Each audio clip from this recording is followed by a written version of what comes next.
So now that we know the ENTJ stack, let's go deeper into each function. First, TE, extroverted thinking. This is the power to adapt to the external world through logic.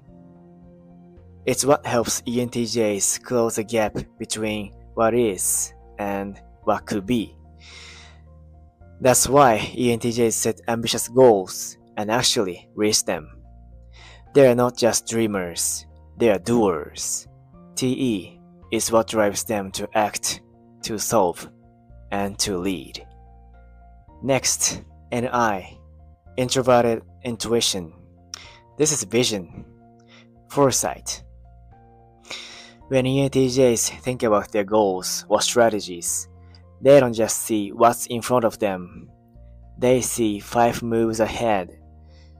They connect patterns, see the hidden structure, and chase long-term impact.